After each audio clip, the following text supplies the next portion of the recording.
এই ছোট লোকের বাচ্চা, তোর এত বড় সাহস, তুই আমাকে নাম্বার দিচ্ছিস? ম্যাডাম আসলে নাম্বারটা আমি দিচ্ছি না, ওই ভাইয়াটা দিচ্ছে। ওয়াও, এত কিউট।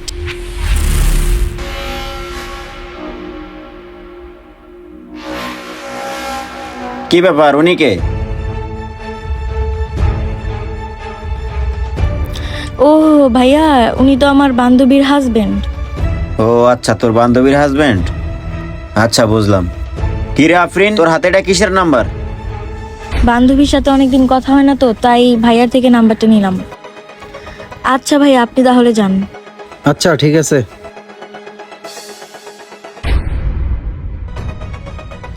ঠিক আছে আফরিন, তুই তাহলে বাসায় যা, আমার অফিস থেকে জরুরি একটা কল আসছে, আমার একটু যেতে হবে। আচ্ছা ঠিক আছে ভাইয়া। ঠিক আছে, তুই সাবধানে যাইস। হুম।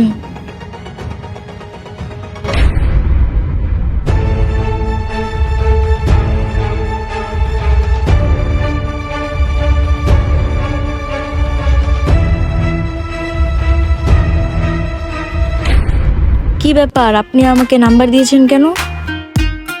আরে নাম্বার দিছি কেন তুমি বুঝো না? কিন্তু আপনি এভাবে নাম্বার দিয়েছেন কেন? সরাসরি প্রপোজ করলেই তো পারতেন।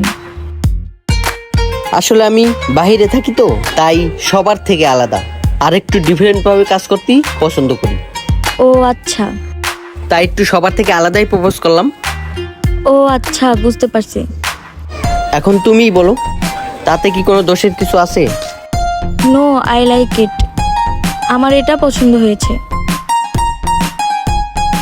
তাছাড়া আপনার বাইকটি আমার খুব পছন্দ হয়েছে, আর আপনিও অনেক হ্যান্ডসাম।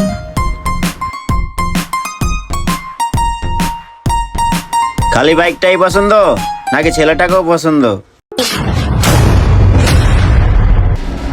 ভাইয়া তুমি এখানে? তুমি এখানে কেন ভাইয়া? তুমি না অফিসে গেলে? আমি এখানে কেন? বেয়াদব কোথাকার, ওই তোকে এখানে পড়াশোনা করার জন্য নিয়ে আসছি, এসব নোংরামি করার জন্য না। আর তুই যে ছেলের বাইক দেখতেছস, সেই ছেলের পিছনে ছুটতেছস। তুই কি ভাবছস আমি কিছুই জানি না? আমি সব কিছুই জানি। আর আমার এলাকায় একটা সম্মান আছে, আর তুই আমার বোন হয়ে তুই কিনা এই ধরনের কাজগুলো করস? আর তুই কি জানো সেই ছেলেকে? ও হচ্ছে আমার বন্ধু। মানে কি ভাইয়া? মানে কি তাহলে শোন, তোর জন্য আমি এলাকায় হাঁটতে পারি না, যেখানে যাই সেখানে আমার বন্ধু বান্ধব বলে মিরাজ তোর বোন বিভিন্ন ছেলেদের সাথে বাইকে চড়ে ঘুরে বেড়ায়। আর তোর ব্যাপারে এই ধরনের কথা শুনতে শুনতে আমি বিরক্ত হয়ে গেছি, তাই আমার বন্ধুকে দিয়ে আমি আজকে তোকে পরীক্ষা করলাম। এখন দেখি না আসলেই সত্যি।